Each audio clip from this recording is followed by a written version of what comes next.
So this one is one of my favorite part. Actually, all of them are my favorite part. This one is probably something that some of you girls are quite familiar with already, right? Something that we've been practicing as a team is ensuring food and nutritional balance and quality. Okay, so this is the part I know that some of you may instinctively think that, okay, it's one of the nutrition foundations, something we've been practicing, like, the portions and things like that. And I think Leah just held up something. I couldn't really see properly what it is. I can't really see properly what she's holding, but Yeah, it's the 40-30-30 macros meal plan. Some ideas of 40-30-30 meal oh, plan. cool. Awesome. Awesome. Yeah. Nice. Yeah. Oh, not everybody follows this. You know how there are so many different like so-called diet practices out there, Yeah. right? So, but if you take the balance approach, it is the 40-30-30, right? So this is something you girls are very familiar with, right? That when we practice balanced nutrition, we need 30% protein, 30% healthy fats, and 50% carbohydrate, right? So But yeah. this one is valid for everyone or I would say most people. I wouldn't say everyone. It really depends on their goal, right? So for people that want to, like, say, gain muscles, the portions will be slightly different, okay?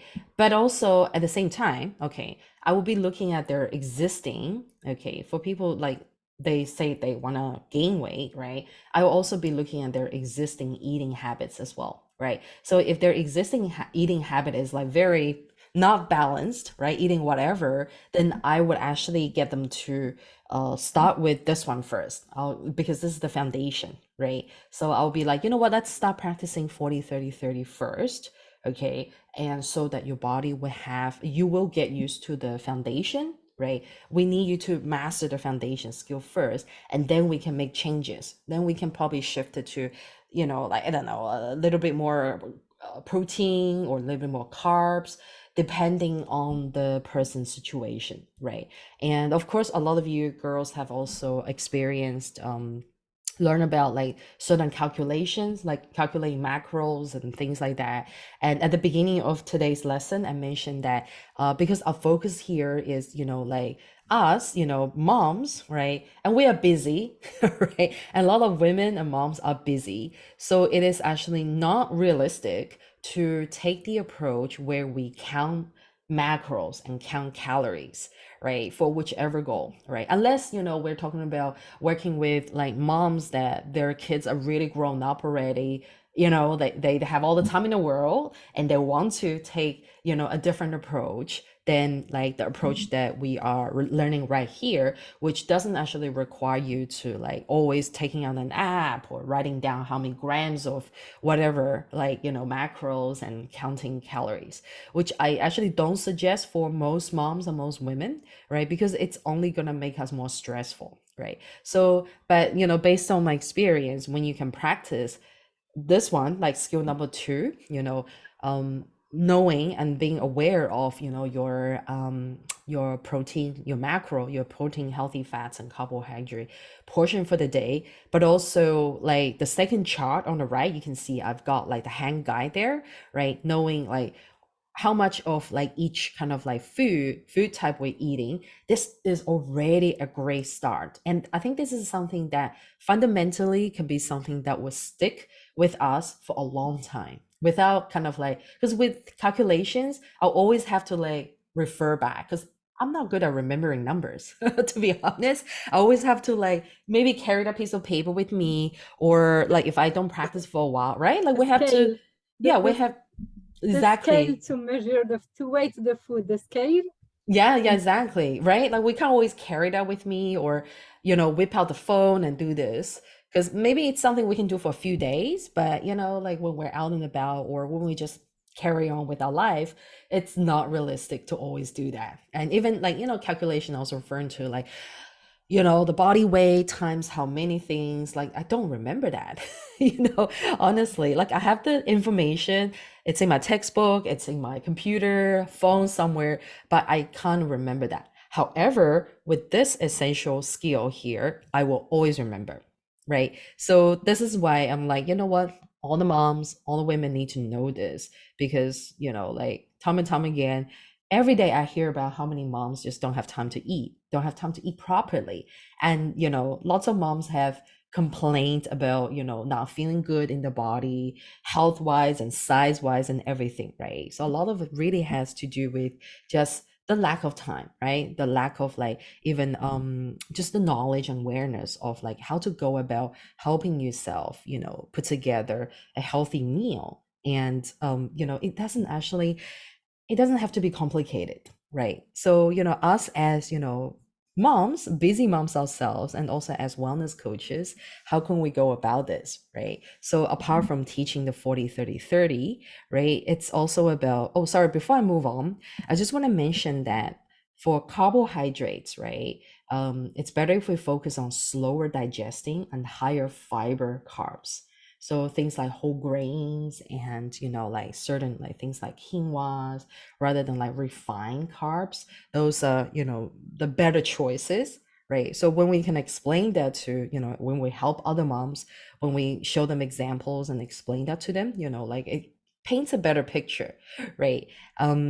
Like here, like I don't want to go into details, a lot of details of like, the bad carbs and the good carbs, because I no longer want to label food as good and bad, right? Because it does actually make, especially women, make us feel good and bad about ourselves, right? When we start labeling food as good and bad, because when we eat like food from the bad category, we start to feel bad about ourselves, like, oh my God, I've been the bad girl today. And I don't want to do that because it's actually quite emotionally damaging.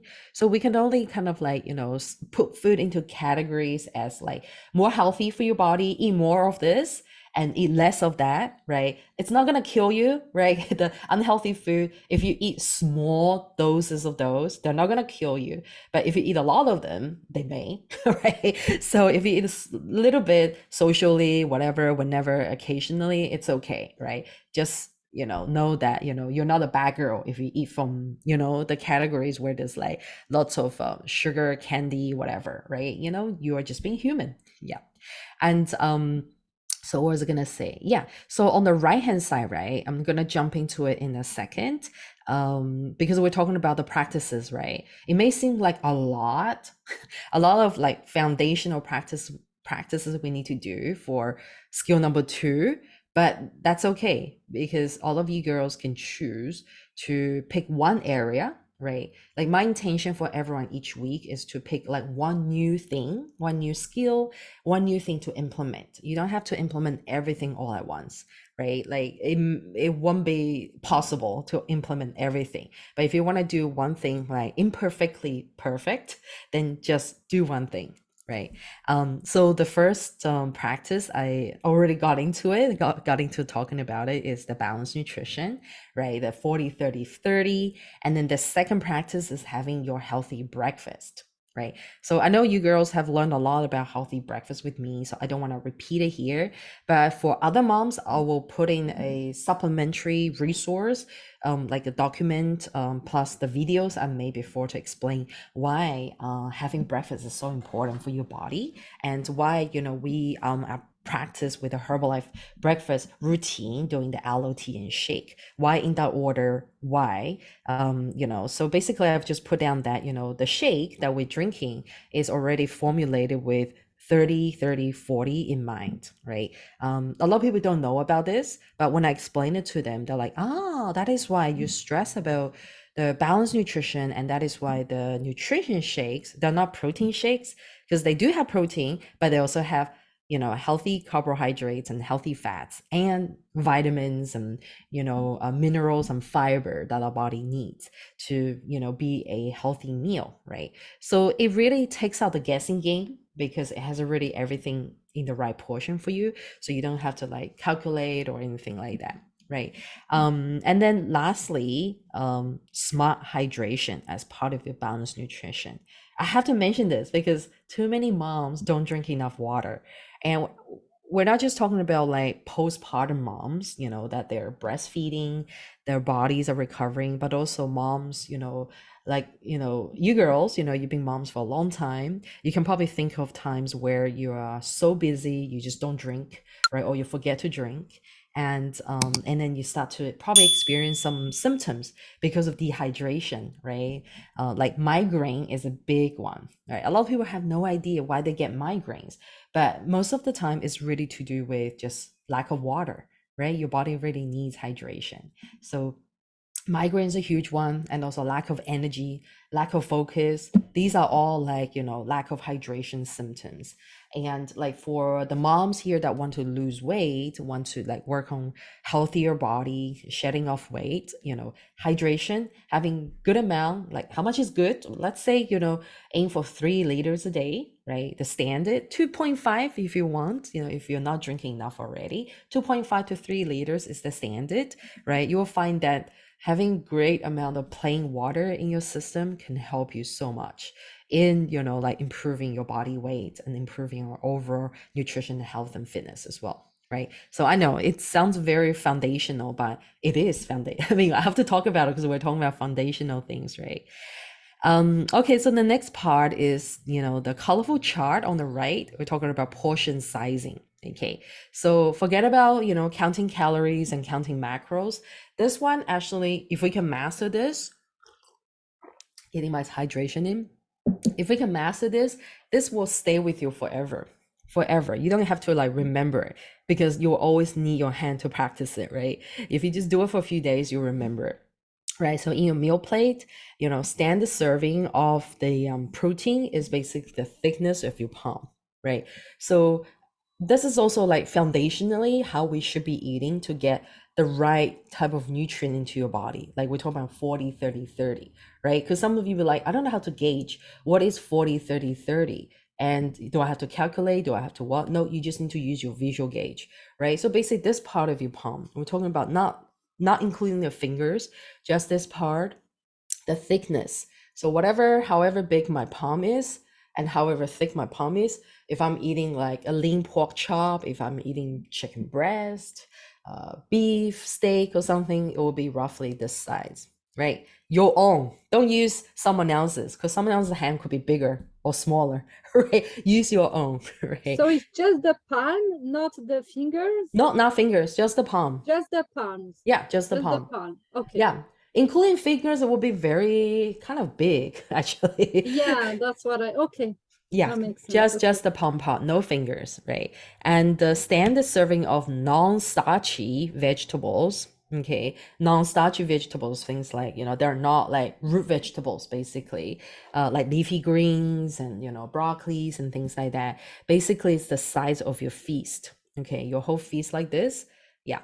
So that's more than a cup. That's I think a cup and a half, basically, right? So you want to eat at least this much of non-starchy vegetables, right? I see that with a lot of moms. I notice a lot of moms when they eat vegetables in the meals, they have a lot of peas, a lot of potatoes, what else? Like, pumpkins and things like that. But those are like high starch vegetables, right? So high starch vegetables are actually counted as, I mean, vegetables are actually a type of carbohydrate already.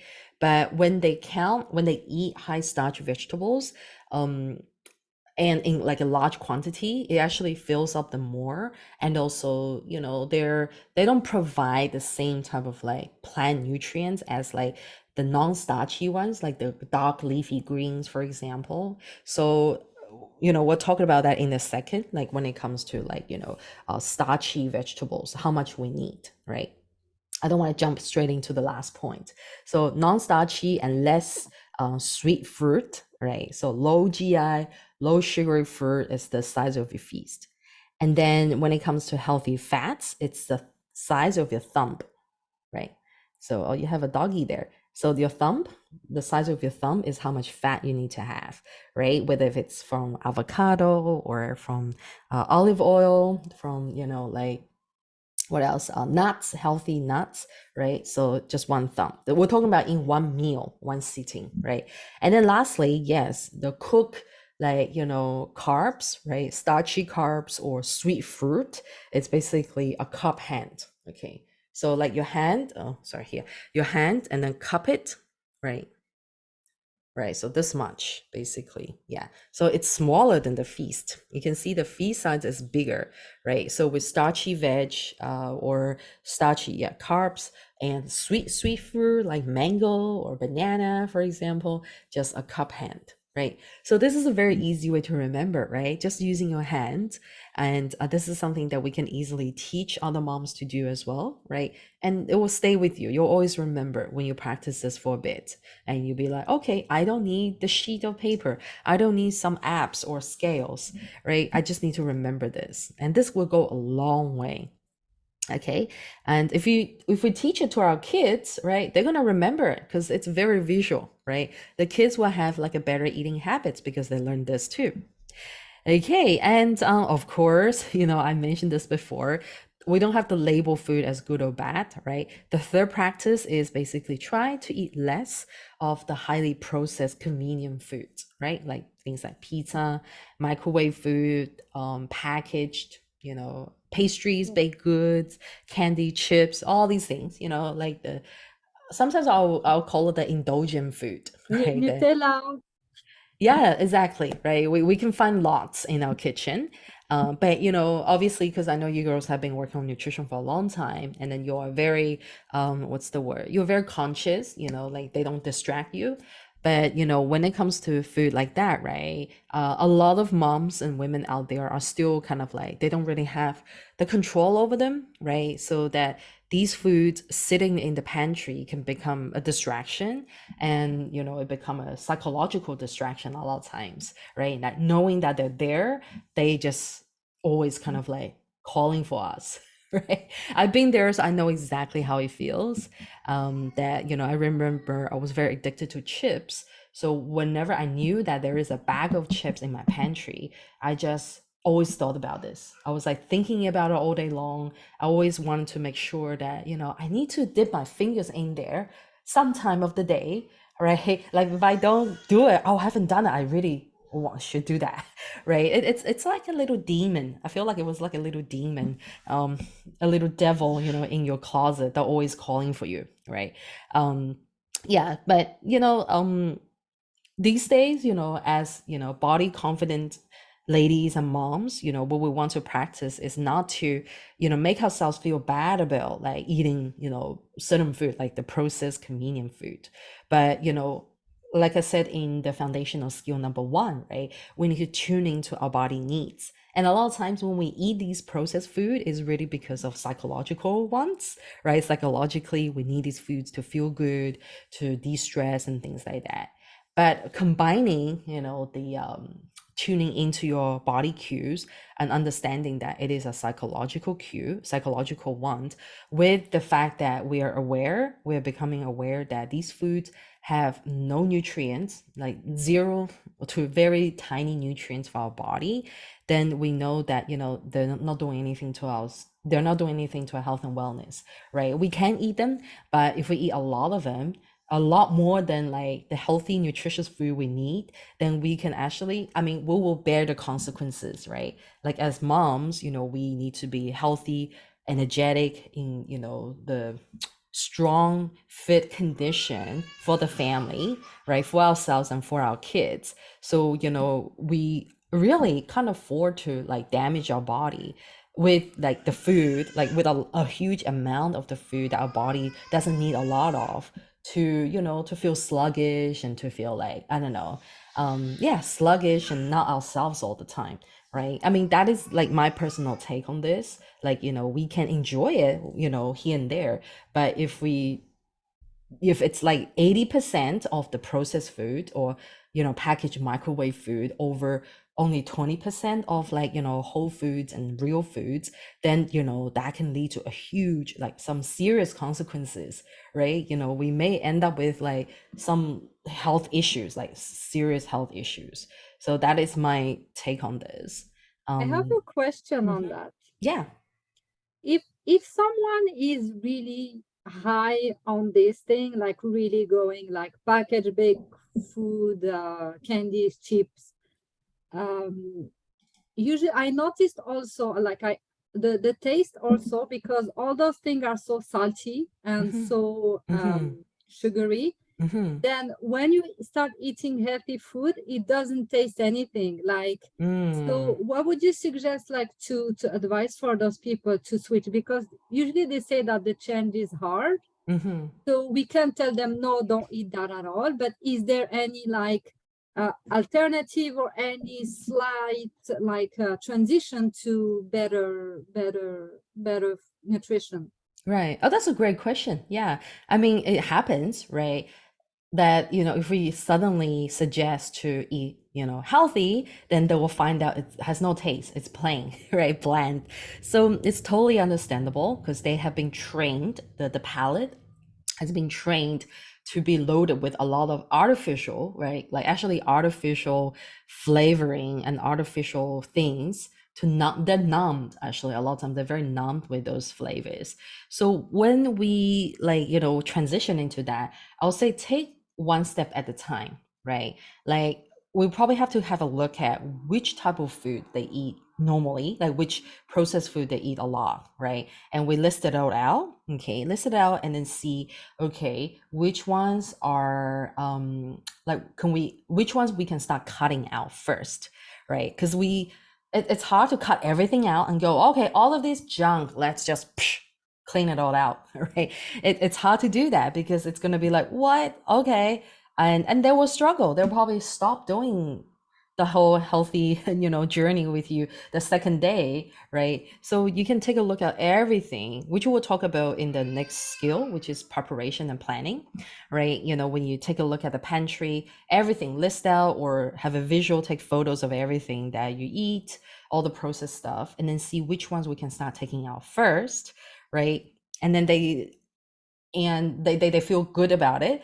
It has to be like mutually agreed that, okay, I can take out these things, okay, give them to my neighbors or bring to work, right, out of my house, okay, and which ones I can keep for now, okay, and supplement, like substitute certain things if they're like, oh, I still have the craving for this, but it's out of my house now. What can we substitute with that still has flavor, right? Because a lot of healthy foods do have flavor, but they can, substitute with that, right? So, but we're not say, replacing everything all at once, right? So I'll say, start with the first step is, okay, substitute certain things, certain items first, right? And then we can gradually transition into, all right, if you enjoy doing, for example, I'm trying to think of an example of one of my clients.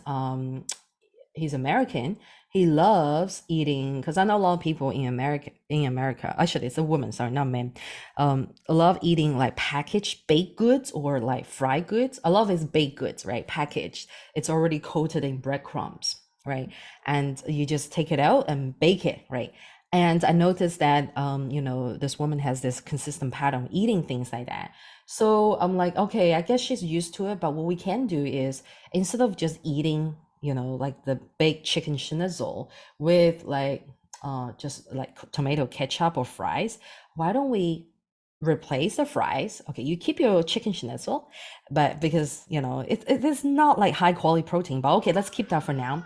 But let's replace your fries with vegetables. Okay, let's make some nice salad with the dressing that you like, or let's have some like stir fry vegetables of certain part to replace the fries, but you still get your chicken schnitzel, right? So I'm just giving an example of how you can gradually, how like we can also gradually replace certain items, right, to transition into healthy eating, right? And give it time, when this mom or this person is used to having that healthy combination with something that's less healthy for the body for a bit, and then see how they feel. Like, okay, great, yeah, I'm feeling good about it. Okay, let's try changing your chicken schnitzel to grilled chicken, for example, right? Like, how can we access grilled chicken for you, right? So try that, and then gradual. I always believe that gradual steps are much more powerful than just changing everything all at once.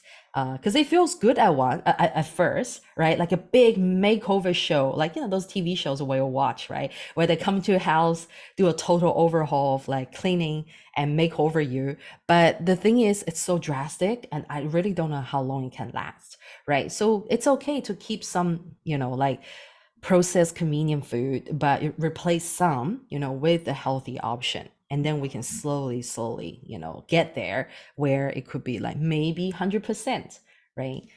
We can think about how long it took us to, grow and practice the healthy nutrition habits that we have today, right? It wasn't like overnight as well. So I hope that helped, answering your question, Leah. Yes. Okay, yeah, great. And the last point is supplementing accordingly, right? So here we're talking about supplements, right? And of course, here, in our organization, Authentic Energy Organization, we practice, supplements, and we believe in the right supplementation, right? Not blindly supplementing, and whenever people ask about supplements, I will always, kind of like ask them, like, why do you think you need supplement? And, what made you think that you need it, right? So I think it's important. I do believe, especially moms, um, and the women of the age of like 25, do need supplements because we don't get all the nutrition from the food that we need, right? But also at the same time, when we supplement, we need to know what we are supplementing, right? And I've listed some essential supplements for women, especially for moms, right? Postpartum moms or moms like us, or you girls, you've been moms for a while, right? These are some of the essentials that actually women's body, especially women that have been moms, right, need in the body, right? And I just put them as suggestions here that, we definitely multivitamins and minerals, vitamin D, omega-3. Those of us who are in Vancouver, we need lots of vitamin D, omega-3, okay, the healthy, the fatty acid, and probiotics, collagen, and iron. These are some of the essential. Like if people were to ask me, what do moms need, in terms of supplementation, I'll say these are the essential ones, right? I mean, apart from, also the protein and the healthy shakes that we drink, right? But on top of that, when it comes to taking the supplements, these are some of the very, very essential ones that we can tap into, right? I can talk about supplement a bit more another day, right? Because we do have a lot to go through, but I just do feel that when it comes to like eating right and knowing your your food nutrition sources, we do have to tap into supplements because but also having said that, we can't just go 80-20, right? Like 80% of the time we eat all our supplements and 20% of the time we eat our food. No, it shouldn't be that way, right? Supplements are supplements. They're only there to supplement. So I keep saying the word supplement. Okay, I have to find another word. They're only there to help us boost the nutritional deficiency that we have, or the nutritional needs that we don't get from the food, right? So this is when the right supplementing can really help us, right?